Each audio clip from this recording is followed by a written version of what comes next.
Ma'am ये Innova Toyota का एक मॉडल है, इनोवा हाई क्रॉस, और ये 100% इलेक्ट्रिक मॉडल नहीं है।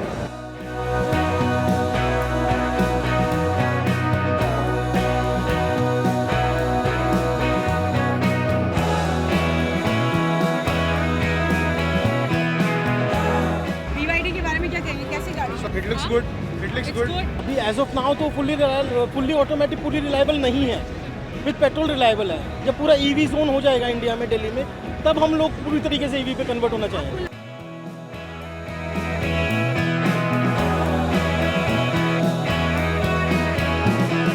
दोस्तों नमस्कार, मैं हूँ विनीता यादव और आज ऑटो एक्सपो में 2025 का, जहाँ पर खास तौर से कुछ ऐसी चीज़ें आपको देखने को मिल सकती है जिसके लिए कई बार आप अपने YouTube पर तलाश करते हैं। तो इस चैनल पर अभी आपको ये देखने को मिलेगा कि आने वाले ज़माने में कौन सी गाड़ी आप चला सकते हैं, क्योंकि डीजल और पेट्रोल इतना ज़्यादा सिरदर्द बन गया है और दिल्ली में रहने वाले लोगों के लिए तो पोल्यूशन बड़ी परेशानी बन चुकी है। 10 साल में गाड़ी बेचनी पड़ती है।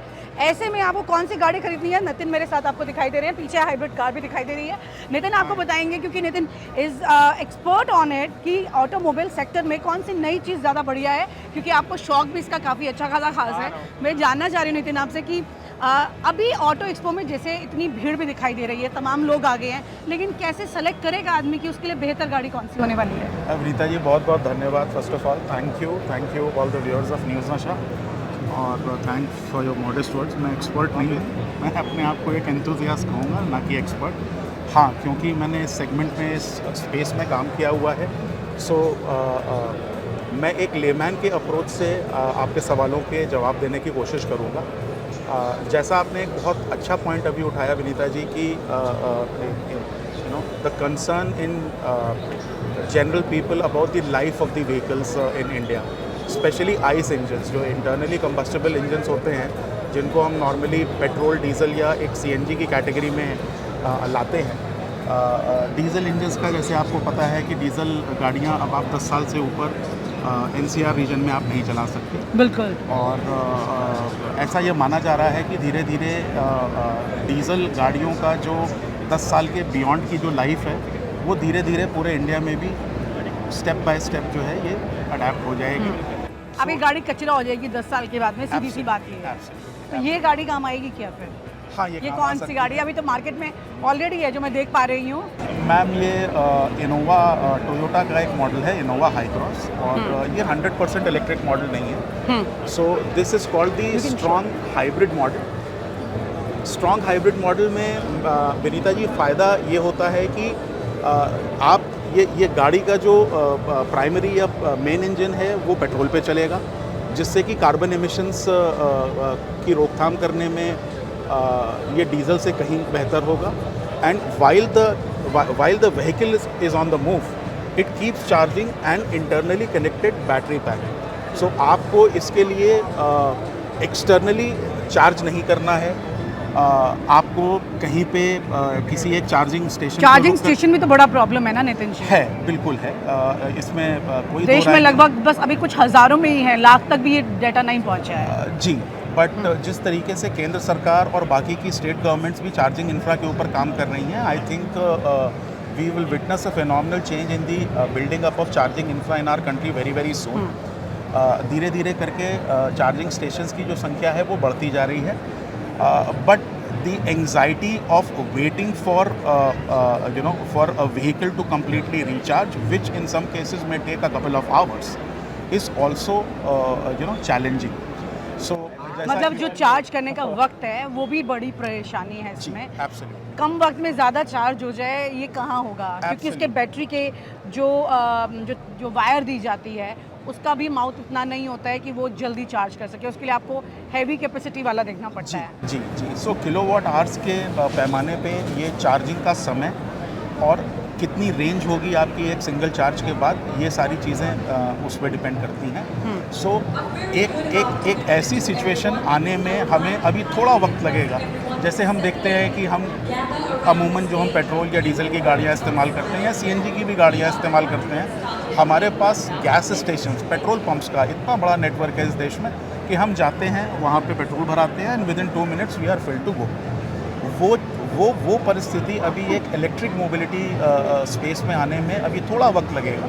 but ठीक। thankfully looking at the future of electric vehicles, not just in India but globally also, I think this is one space where the government, both the central government and state governments, the respective state governments, are pushing it very very effectively by the virtue of giving, you know, subsidies, some incentives on buying of electric vehicles. मसलन उदाहरण के तौर पे कई state अभी ऐसे हैं, जैसे उत्तर प्रदेश की हम बात करें, वहाँ पे हाइब्रिड और इलेक्ट्रिक गाड़ियों की खरीद अगर आप खरीदते हैं सो उसमें रोड टैक्स और रजिस्ट्रेशन में काफ़ी हद तक के इंसेंटिव्स दिए जा रहे हैं। सो तो जो अभी एक नॉर्मल सिनेरियो में हम एक चैलेंज जो फेस कर रहे हैं, we clearly see that the cost of electric vehicles in India is very very high as Hindi में। कम्पेयर टू हमारे देश में अभी नई इलेक्ट्रिक गाड़ियों की जो कीमत है वो पेट्रोल और डीजल के गाड़ियों के बनस्पत काफ़ी ज़्यादा है। हम अगर एंट्री लेवल सेगमेंट की भी बात करते हैं, मैं किसी एक ब्रांड का नाम नहीं लेना चाहूँगा, लेकिन एक हमारा इंडियन ब्रांड है, उसकी एक पर्टिकुलर मॉडल की गाड़ी जो अगर आप पेट्रोल में ख़रीदते हैं और वही सेम गाड़ी अगर आप बैटरी वाली ख़रीदते हैं, इलेक्ट्रिक ख़रीदते हैं, तो उसमें लगभग 6-6.5 लाख रुपए का फ़र्क है, which in itself is a huge cost. Secondly, range anxiety भी एक अभी समस्या है। उदाहरण के तौर पे अगर छोटे शहरों की हम बात करें, जहाँ पे नॉर्मली एक व्यक्ति का normal running around during the day 50, 60, 70 kilometre होता है, वहाँ पे ये गाड़ियाँ फिर भी इफेक्टिव हैं। बट दिल्ली जैसे शहरों में या अगर आप आउट स्टेशन ट्रैवल करते हैं, वहाँ पे ये चैलेंज अभी फेस किया जा रहा है। बिल्कुल, क्योंकि रेंज एंग्जाइटी है। सबसे ज़्यादा जो नज़र आता है उसमें टाटा मोटर्स के जो चार्जिंग स्टेशन है सबसे ज़्यादा हैं। जी। बाकी कंपनीज ने अभी इसमें पहल नहीं की है, जबकि टोयोटा हाइब्रिड में अपने कई मॉडल निकाल रहा है, लेकिन फिर भी उसके पास अभी तक उतने चार्जिंग स्टेशन कंपनी ने खुद डेवलप नहीं किए हैं। आपको नहीं लगता है कि इसमें भी एक बहुत बड़ा काम करने की ज़रूरत है?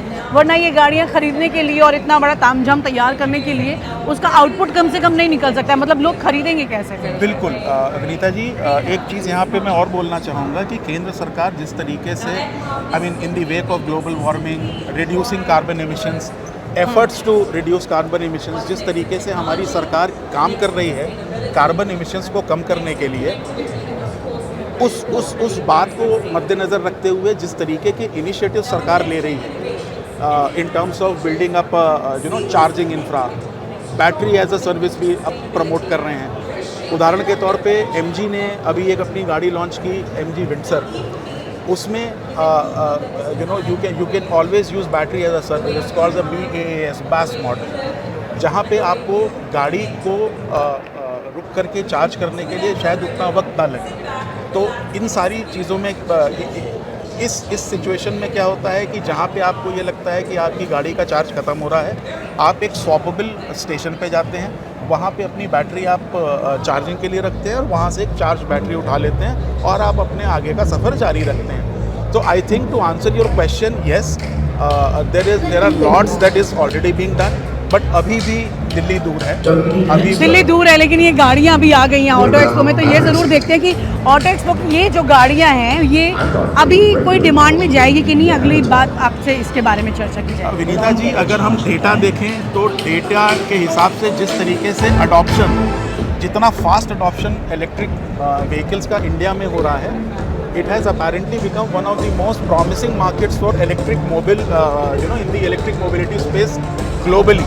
इसीलिए जितने भी ग्लोबली बड़े ब्रांड्स हैं वो इलेक्ट्रिक व्हीकल्स के मॉडल्स को अब इंडिया में भी उतनी ही तत्परता और उतनी ही सेंसिटिविटी और उतनी ही जल्दी से जल्दी पुश कर रहे हैं, जो पहले कभी नहीं देखा गया। एशियन मार्केट्स में यूजुअली जब किसी भी गाड़ी का नया मॉडल आता है तो it starts from a few countries in Asia.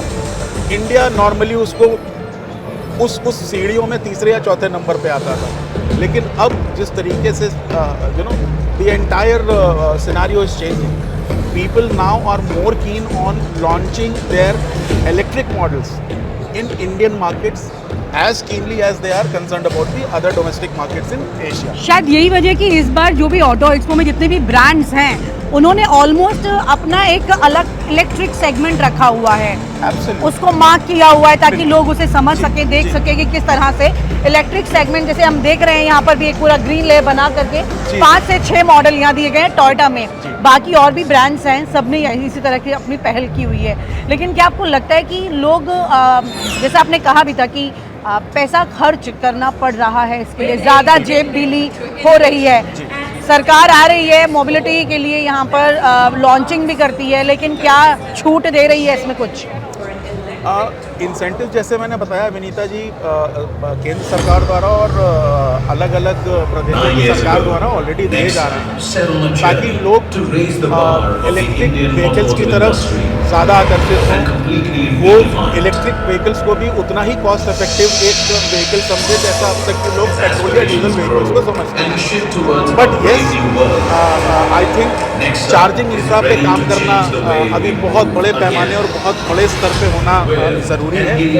और अगर सरकार कोई ऐसी पहल भी करे जिस तरीके से इन गाड़ियों की दाम को किसी तरीके से कम किया जा सके, तो I think that would be a much better catalyst for pushing electric mobility, electric vehicles in India at a much faster pace than what we are witnessing today. तो but yes, it's an evolving product. अब बैटरियों में भी हम देख रहे हैं कि जैसे जैसे समय बदल रहा है वैसे वैसे नई टेक्नोलॉजीज आ रही हैं, रेंज एंजाइटी लोगों की कम आ रही है। शुरुआत के दौर की जो गाड़ियाँ थी जो 200-250 किलोमीटर चलने की बात करती थी, आज हमारे पास उन्हीं ब्रांड्स द्वारा अलग मॉडल्स की भी गाड़ियाँ अवेलेबल हो गई हैं जिसमें हम 450-500 किलोमीटर की एक सिंगल चार्ज में रेंज निकालने की बात कर रहे हैं। तो I think it's just a matter of time. But yes,